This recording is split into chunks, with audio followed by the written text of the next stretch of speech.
జై గురుదత్త శ్రీ గురుదత్త. మనం పాసురంలోకి అడుగుపెట్టే ముందుగా మన అమ్మ ఆండాళ్ళ తల్లిని అంటే గోదాదేవిని ఒక్కసారి నమస్కరిస్తూ ప్రార్థన చేసి ఆ తర్వాత పాసురంలోకి మనం అందరం కూడా అడుగు పెడదాం. ఎందువల్లంటే మన అమ్మ కృపా కటాక్షాలు మన అందరి మీద ఉండాలి కాబట్టి మన అమ్మని ఒక్కమారు మన అందరం కూడా ప్రార్థన చేద్దాం.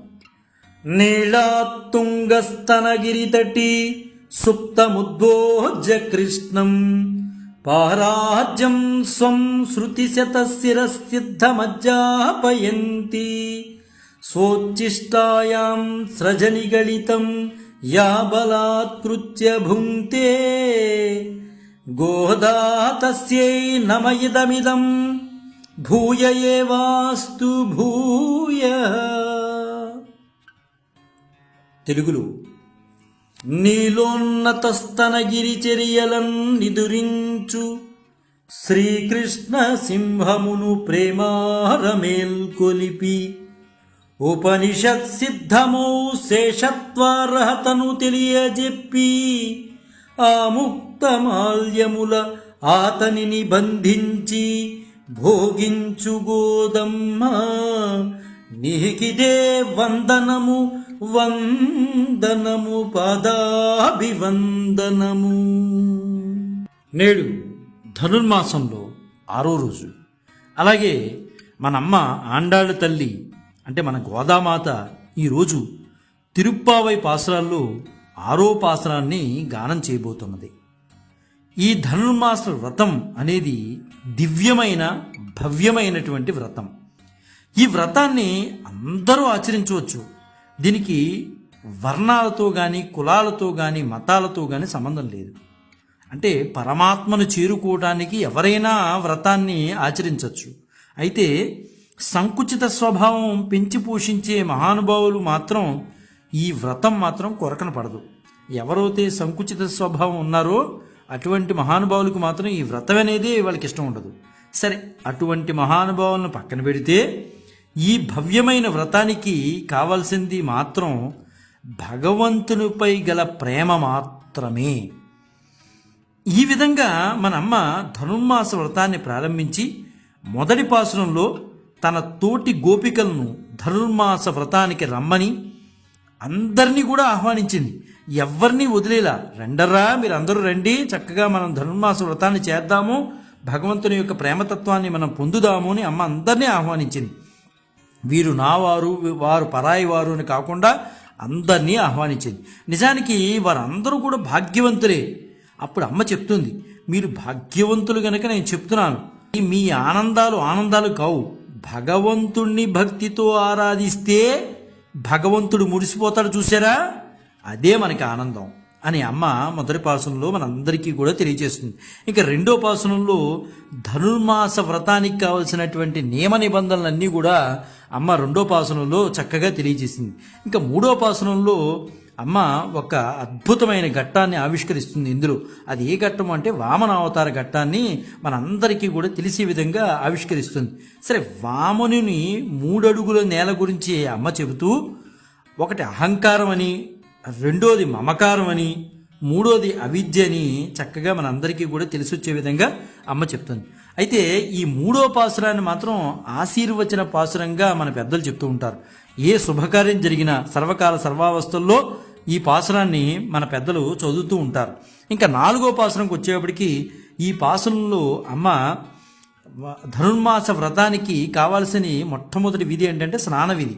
ఆ స్నానం చేయాలంటే అందరికీ నీళ్లు సరిపోవచ్చు కదా, అందువలన పర్జన్య దేవుణ్ణి అంటే వర్షదేవుణ్ణి మేఘదేవుణ్ణి అమ్మ పిలిచి ఆయన విధిని అమ్మ తెలియజేస్తుంది. నువ్వు ఏమి చెయ్యాలి, ఎలా వర్షించాలి అనేది అమ్మ తెలియజేస్తుంది. ఆడిమళెక్కన్నా అనగానే పర్జన్య దేవుడు వచ్చేస్తాడు అమ్మ దగ్గరికి. అమ్మాయే చెప్తుంది ఎలా వర్షించాలి ఏంటనేది. మేము శ్రీవ్రతం చేస్తున్నాం, ఆ శ్రీమన్నారాయణ అనుగ్రహం కోసం వెళ్తున్నాం, పొందడానికి వెళ్తున్నాం, మా అందరికీ స్నానానికి కావాల్సిన నీరు నువ్వే సమకూర్చాలి అని అమ్మ చెబుతూ ప్రకృతిలో అమ్మ భగవంతుని చూసింది. భగవంతుల్లో ప్రకృతిని అమ్మ దర్శించింది. అలా దర్శించింది కనుకనే మనం ఈ రోజున శ్రీవ్రతం గురించి మనం మాట్లాడుకుంటున్నాం. ఇంకా 5వ పాసురంలో అమ్మతో వచ్చిన గోపికలందరూ కూడా అంటే ఒక్కొక్కళ్ళు అమ్మతో యాడ్ అవుతున్నారు. ఆ యాడ్ అయ్యే వాళ్ళందరూ కూడా కర్మఫలాల గురించి మాట్లాడుకుంటున్నారు.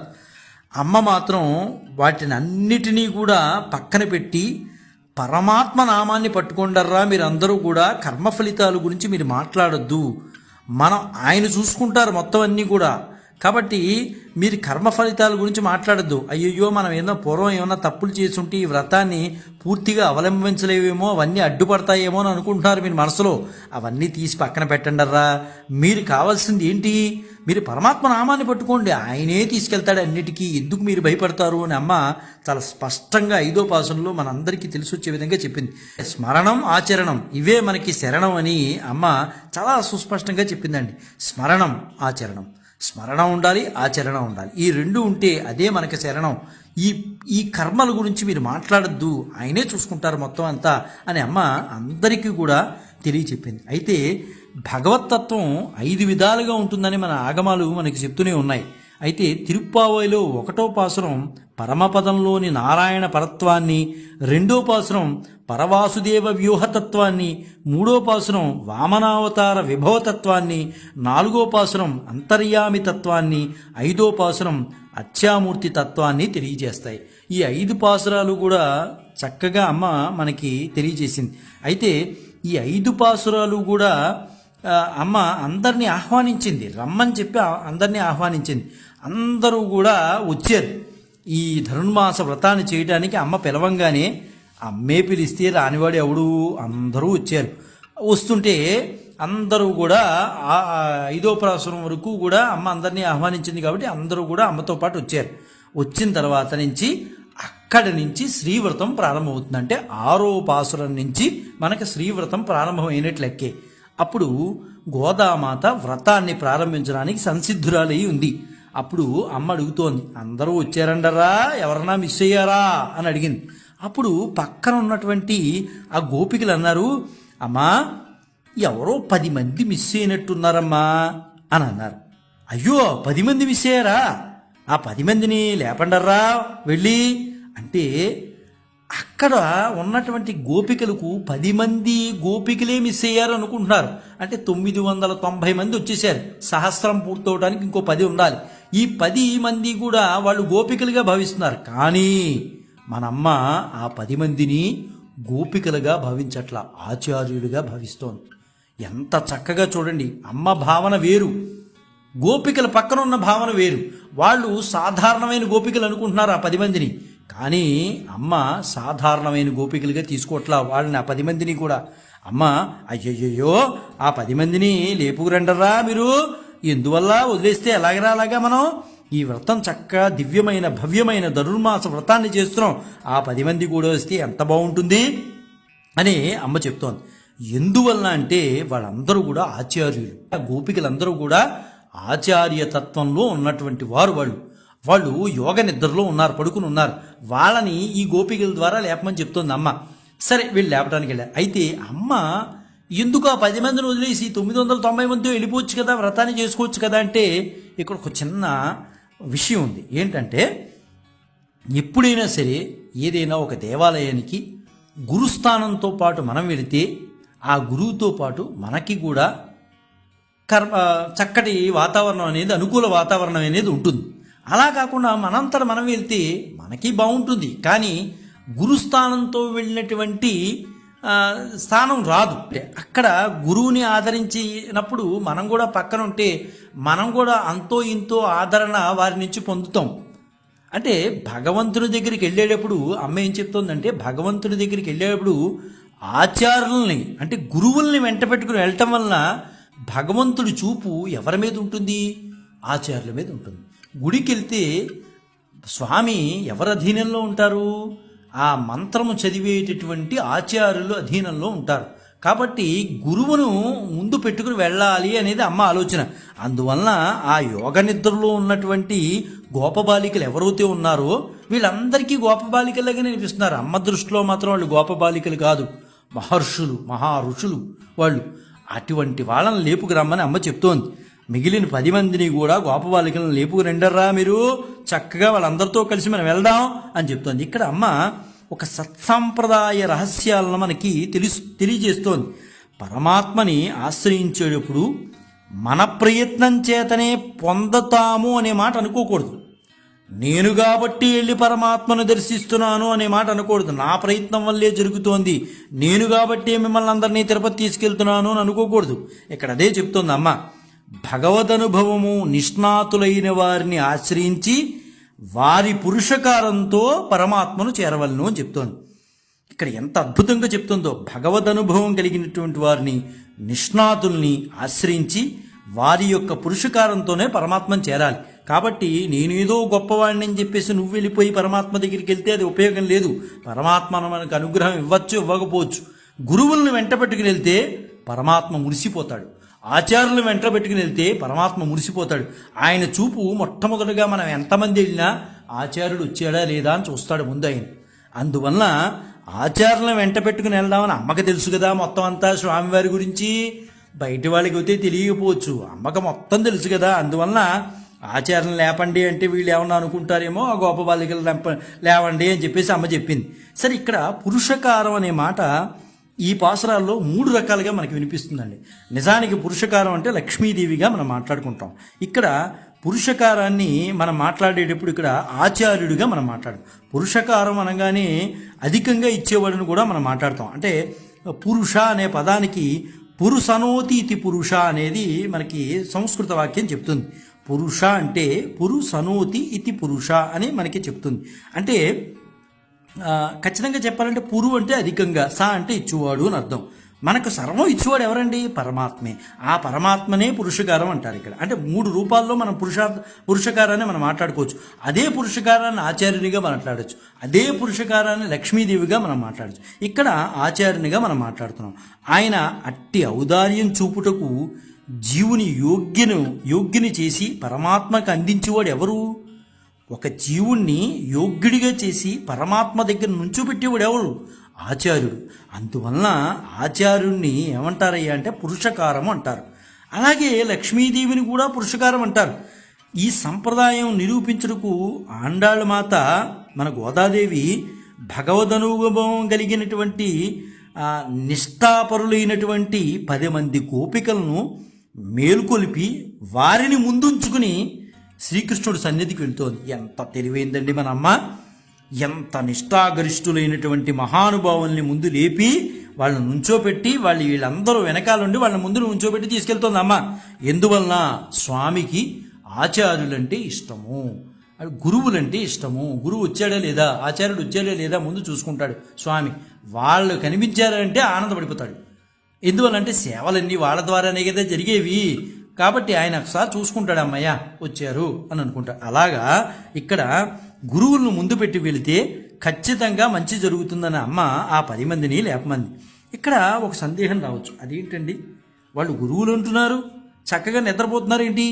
వాళ్ళు నిద్రపోవటం ఏంటి? పరమాత్మ గురించి మాట్లాడుకునేప్పుడు చక్కగా నిద్రపోవటం ఏంటి? అసలు గురువుని మీరు అంటున్నారు, నిద్రపోవటం ఏంటి వాళ్ళు అన్న సందేహం రావచ్చు. కృష్ణుని చేరదామని ఆర్తితో నిద్ర పట్టక ఉండాలి కదా. నిజంగా కృష్ణుని చేరాలని ఉండాలి కదా. అందరినీ పిలుస్తున్నప్పుడు వాళ్ళు వెళ్ళి పడుకోవడం ఏంటి? ఆ 10 మంది వెళ్ళి అంటే ఇక్కడ ఒక విషయం తెలుసుకోవాలి.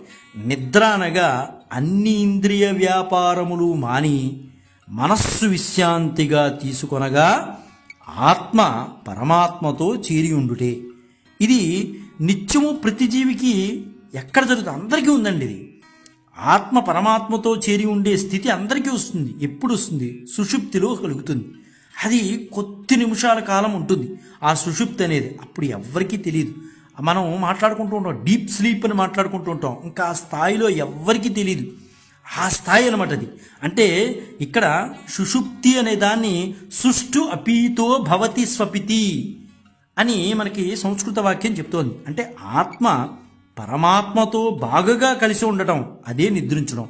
కానీ మనం సుషుప్తిలో అవిద్య వలన కప్పిపోయడం వలన ఆ దివ్యానుభవాన్ని మనం పొందలేకపోతున్నాం, దూరం అవుతున్నాం. అంతే తేడా. సుషుప్తి మనకే వస్తుంది, కానీ ఆ దివ్యానుభవాన్ని మనం పొందలేకపోతున్నాం. అనేక ఆలోచనలు ఉన్నాయి కదా. అందువలన వచ్చి 1 సెకండ్లో పోతూ ఉంటుంది మనది లౌకిక తామస నిద్ర. యోగుల వలె ఆ 10 మంది సాత్వికమగు భగవద్విషయ అనుభవంలో వాళ్ళు నిద్రలో ఉన్నారు. అట్టి యోగ నిద్రలో కూడా భిన్న భిన్న దశలు ఉంటాయి. ఈ దశలను నిద్రిస్తున్న ఈ 10 మంది గోపికల్లో మనం చూడగలుగుతాం. ఆ 10 మందిలో నిద్రలో విభిన్న దశలు ఉంటాయి. ఆ దశలను ఇప్పుడు మనం చూడబోతున్నాం. అయితే వారిలో అమ్మ ఈరోజు మొదటి గోపికను మేల్కొల్పమని పక్కన ఉన్న గోపికలకు చెప్పింది. వాళ్ళు సామాన్యమైన వాళ్ళు కాదురా బాబు, వాళ్ళని లేపండి, వాళ్ళని లేపి తీసుకెళ్దాం. ఆ గోపికలు రాకపోవడం ఏంటి, చక్కగా మనం ధనుర్మాస వ్రతం చేసుకుంటుంటే చక్కగా లేపండరా, మీరు అందరూ చూస్తూ కూర్చుంటారట, 10 మంది కూడా రావాలి మనకి. అమ్మ ఉద్దేశం వేరు. వాళ్ళు సామాన్యమైన వాళ్ళు కాదు, వాళ్ళు యోగ నిద్రలో ఉన్నారు. కానీ పక్కనున్న అమ్మ చుట్టూ పక్కన ఉన్న వాళ్ళకి మాత్రం వాళ్ళందరూ కూడా సామాన్యమైన గోపబాలికలే అనుకుంటున్నారు. అమ్మకు తెలుసు లోపల ఉన్న విషయం ఏంటనేది. ఈమె భగవద్ విషయం గురించి కొత్తగా ప్రవేశిస్తుంది, మనలో రావాలి. ఆ అమ్మాయి పడుకుని ఉంది, లేపండర్రా మీరు అందరూ వెళ్ళి అని అంటుంది. అప్పుడు అమ్మ వాళ్ళందరూ లేపుతుంటే చక్కగా పాసురాన్ని ఎంత చక్కగా అమ్మ గానం చేస్తుందంటే ఆ పక్కన ఉన్నటువంటి వాళ్ళందరూ కూడా గోపికలందరూ కూడా పాసురాన్ని ఎంత అత్యద్భుతంగా ఆ పాసురాన్ని ప్రారంభిస్తారు. అంటే శ్రీవ్రతము ఈ రోజు నుంచి మనకి మొదలవుతోందని మనకు తెలుస్తుంది. ఇక్కడి నుంచి వచ్చే పాసురాలన్నీ కూడా అత్యద్భుతంగా ఉంటాయండి. ఇక్కడి నుంచి ఒక దివ్యానుభవం కలిగినటువంటి మహర్షులను, యోగ నిద్రలో ఉన్నటువంటి మహర్షులను అమ్మ లేపుతుంది. ఆ విషయాన్ని ఎంత చక్కగా అమ్మ పాసురంలో పాడిందో మనం ఒక్కసారి గానం చేసుకున్న తర్వాత దాని గురించి మనం మాట్లాడుకుందాం. పుళ్ళుం పుళ్ళుం சிலும்பினகான் புள்ளரையின் கோயிலில் வெள்ளை வெளிசெங்கின் பேரரவம் கேட்டிலையோ பிள்ளாய் எழுந்திராய் பேய்முலை நஞ்சுண்டு கள்ளச்சடகம் கள்ளக்கிளையாய் காலூச்சி வெள்ளத்தரவில் துயில் மறந்து வித்தினை உள்ளத்து கொண்டு முனிவர்களும் யோகிகளும் மெல்ல விளந்து அரியன்று பேரரவம் உள்ளம் புகந்து కుళిర్దేలో రెంబావాయ్. పక్షులు కూసెనులే పక్షివాహను గుడిని తెలిసంకు పొలికేక వినలేదటే. బాలమేల్కొనవే పూతన స్తనముల విషమును పీల్చి కపట శకటమును కాల్చి కూల్చి పాలకడలిలో యోగ నిద్రలోనున్న విష్ణుని ఉల్లమును నిలిపి మునులు యోగులు మెల్లమెల్లగా లేచి హరిహరి అని పాడ హృదయములు కదలాడి ఆహ్లాదమును తేల జగతికే మంగళము కూర్చు మనశ్రీ వ్రతము. ఆహా, ఎంత చక్కగా అమ్మ పాసురాన్ని పక్కన ఉన్న గోపబాలికలు అందరూ ఎంత చక్కగా పాడారండి. అందుకనే ధనుర్మాస వ్రతం గొప్ప వ్రతమైంది. అయితే ఇక్కడ గోపికలందరూ అనుకుంటున్నారు, భగవదారాధన పూర్వం లేనందువలన ఈ వ్రతం యొక్క గొప్పతనం తెలియకపోవడం చేత ఈ అమ్మాయి వెళ్ళి శుభ్రంగా పడుకుంది ఇంట్లో. మనం అందరం కూడా స్నానం చేసుకుని చక్కగా వ్రతాన్ని చేయడానికి వెళ్తుంటే ఈ అమ్మాయి లోపల నిద్రపోవడం ఏంటి, మన అమ్మ అమ్మో రమ్మని చెప్పడం ఏంటి వీళ్ళని అని అనుకుంటూ వెళ్ళి మేలుకొల్పడానికి వెళ్ళారు. మేలుకొల్పడానికి వెళ్ళి అంటున్నారు, ఆహారం సంపాదించుకున్నటకై లేచి పక్షులు కలకల్లాడుచున్నాయి, అలా కిలకిలలాడుతూ వెళ్ళిపోతున్నాయి. అవన్నీ నీకు తెలియట్లేదా? పక్షులకు నాయకుడైన గరుత్మంతునికి స్వామి అయిన శ్రీ మహావిష్ణువు ఆలయంలోని తెల్లని శంఖము సేవకు సమయమైంది రండి అని పిలుస్తోంది. ఆ ధ్వని వినిపించట్లేదా? ఓ పిల్ల, లోపల పడుకుంటావేటమ్మా, మేమందరూ వ్రతానికి వెళ్తుంటే రమ్మని చెప్తుంటే నీకు వినిపించట్లేదా? పక్షులు అరుస్తున్నాయి. గరుత్మంతుడు స్వామి యొక్క నాయకుడైనటువంటి సేవకుడైనటువంటి మహావిష్ణువుని తీసుకెళ్లేటటువంటి గరుత్మంతుడు ఉన్నాడు కదా, ఆయన శ్రీ మహావిష్ణువు ఆలయంలో తెల్లని శంఖము సేవకు సమయం అయింది అని చెప్పేసి వినిపిస్తోంది. ఆ ధ్వని మాకు వినిపిస్తోంది, నీకు వినిపించట్లేదా? ఆ ధ్వని వినిపించట్లేదా? లేవమ్మాలే, చక్కగా రా మాతో పాటు, ఈ భవ్యమైన దివ్యమైన వ్రతం చేస్తున్నావు, చక్కగా పడుకుంటావా నువ్వు?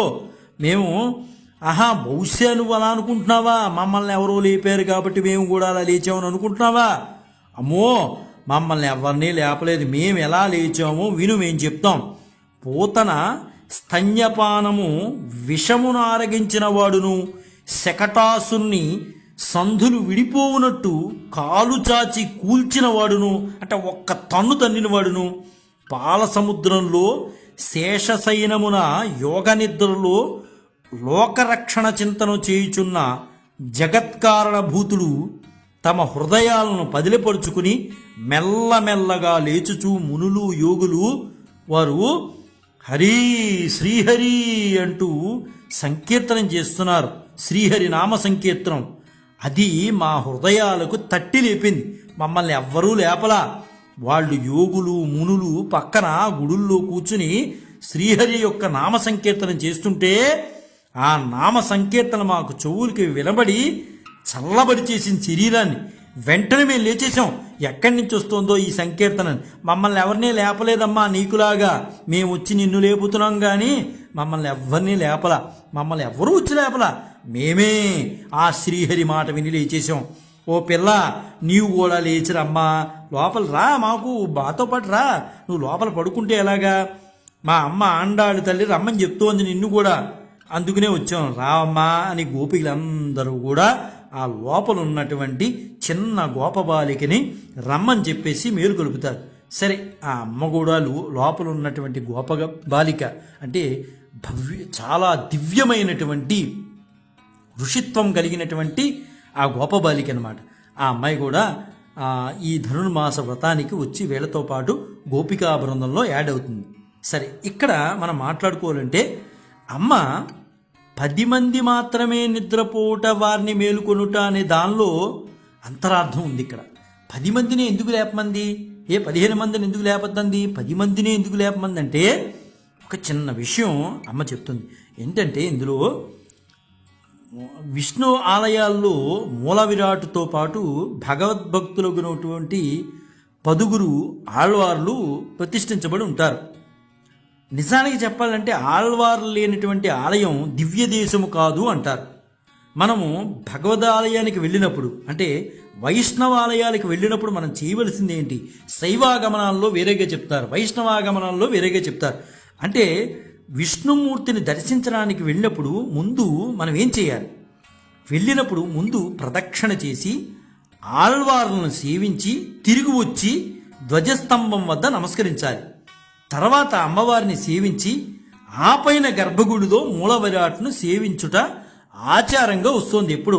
అయితే ఈ ఆచారాలన్నింటినీ కూడా మార్పులు చేసుకుని ఎవరికి వాళ్ళు వెళ్తున్నారనుకోండి, ఆ మాటల పక్కన పెడితే నిజానికి మనం వెళ్ళాలంటే భగవదాలయంలో ప్రవేశించిన వెంటనే ప్రదక్షిణ చేసి ఆళ్వారిని సేవించి తిరిగి వచ్చి ధ్వజస్తంభానికి నమస్కరించి అమ్మవారిని సేవించి గర్భగుడిలోకి వెళ్ళి మూల విరాట్ను సేవించాలి. ఇదే ఆచారం. ఆళ్వాళ్ళు 10 మంది తర్వాత వాళ్ళు వాళ్ళందరినీ కూడా దర్శించాలి. ఆ 10 మందిలో కూడా మన అమ్మ కూడా ఉంటుంది. వాళ్ళందరినీ కూడా దర్శించి రావాలి. అది అనమాట. 10 మంది ఆళ్వార్లే కీర్తింపబడ్డారు. ఇంకా ఎక్కువ ఉండొచ్చు, కానీ 10 మంది మాత్రమే కీర్తింపబడ్డారు. ఆ 10 సేవించి వారి కటాక్షం మనపై పడినట్లు చేసుకున్నట్టే ఆ 10 మంది గోపికలను మేల్కొల్పడంలో అంతరార్థం అనమాట. నిజానికి ఆచారాలను సేవించుటకు ముందు దమము అనగా బాహ్య ఇంద్రియ నిగ్రహం ఉండాలి. శమము అంటే అంతర్నింద్రియ నిగ్రహం కావాలి.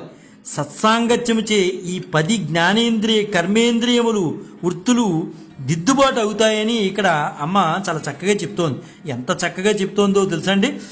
అయితే మనం తెలుసుకోవాల్సిన తత్వజ్ఞానము 10 అంకి చేత సూచించబడుతుంది. మనకి పంచభూతాలు ఉన్నాయి. దానితో పాటు అహంకారము, బుద్ధి, అవ్యక్తము అనేవి ప్రకృతి. ఇవి 8 విధాలుగా ఉంటాయి. అంటే ఈ 3 కలిస్తే 8 విధాలు అవుతాయి.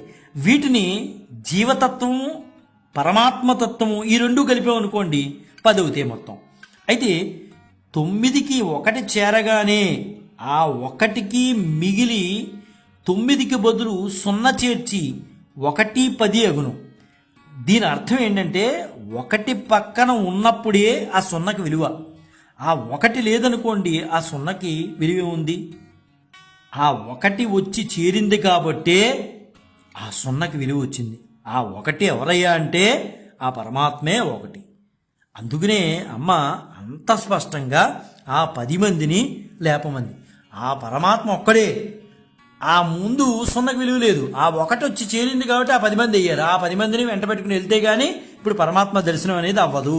ఆ ఉద్దేశంతో అమ్మ ఆ 10 మందిని లేపమని చెప్పింది ఆ యోగుల్ని. వేదాత్మ విహగేశ్వర అనే వేదమే గరుడుగా ఉన్నటువంటి గరుడ వాహనుడైనటువంటి ఆ పరమాత్మ ఆలయంలో శంఖమే ప్రణవం అనగా ఓంకారం. ఈ పాసురంలో పూతన వృత్తాంతం మనకి ఎన్నెన్నో గుణపాఠాలు నేర్పుతుందండి. ప్రకృతియే పూతన, అది మనకి తల్లి వలే నుండును కానీ నిజమైన తల్లి యశోద. యశోద అంటే ఏంటి? మంత్రం. అదే మన ఆత్మపోషకము అని అర్థం. ఈ ప్రకృతి అనేది పూతన అహంకార మమకారాలు అనేది స్తనాల ద్వారా విషయభోగాలు అనేది విషమునిచ్చి మనస్సును చంపేస్తోంది. ఆ చంపేస్తూ పోషిస్తోంది అన్ని. అందుకనే అది ఏమైంది? పూత నా అయింది. అంటే పవిత్రము కానిది పూత, పవిత్రము నా కానిది పవిత్రము కానిది అయింది. మనము ఏ పని చేసినను కృష్ణార్పణం అన్నచో అది మన శ్రేయస్కరమే అవుతుంది. అందుకనే ఏమి దానాలు ఇచ్చినా కృష్ణార్పణం అనే మాట అంటుంటారు.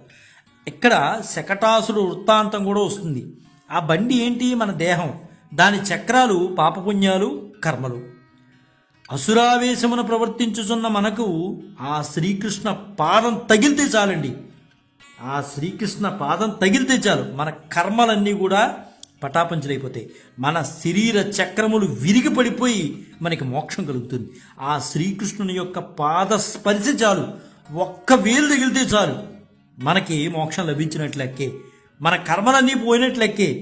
మునులు యోగులు భగవన్నామ సంకీర్తన చేస్తున్నారమ్మా, మీరందరూ లేవమ్మా తల్లి అని చెప్పేసి ఈ పాసురంలో ఆ మిగతా గోపికలందరూ కూడా చక్కగా ఆ గోపబాలికలు లేపుతారు. ఎక్కడైనా లేచి మాతో రావమ్మా, శ్రీకృష్ణుని పాద స్పర్శ తగిలితే చాలు, మనం చేసుకున్నటువంటి పాపాలు ఏవైతే ఉన్నాయో, ఆ కర్మలు ఏవైతే ఉన్నాయో అవన్నీ కూడా పటాపంచలైపోతాయి. నువ్వు మాతో కలిసి రావమ్మా, పడుకుంటే ఎలాగా, నువ్వు కూడా రా అని మొదటి గోపబాలికను లేపడంలో అంతరార్థం ఇదంతా ఉంది. అంటే ఇక్కడ మునులు అంటే ఏంటంటే భరతుడు, లక్ష్మణుడు. అలా అంటే ముని అంటే భరతుడు గురించి తీసుకోవచ్చు. యోగులు అంటే లక్ష్మణుడి గురించి మనం మాట్లాడుకోవచ్చు. అయితే ఇక్కడ ఎంత చక్కగా మొదటి గోపబాలికల్ని ఇక్కడ అమ్మ వెనకాల ఉన్న గోపబాలికలు లేపారంటే ఎంతో చక్కటి ఉదాహరణలు ఇస్తూ ఆ లోపల ఉన్నటువంటి దివ్య పురుషుడైనటువంటి గోపబాలికని మిగతా గోపబాలికలందరూ కూడా లేపడం జరిగింది. ఆ గోపబాలిక కూడా వచ్చి ధనుర్మాస వ్రతంలో ఆ అమ్మ కూడా వచ్చిందనమాట. దాంతో 6వ పాసురం పూర్తి అవుతుంది.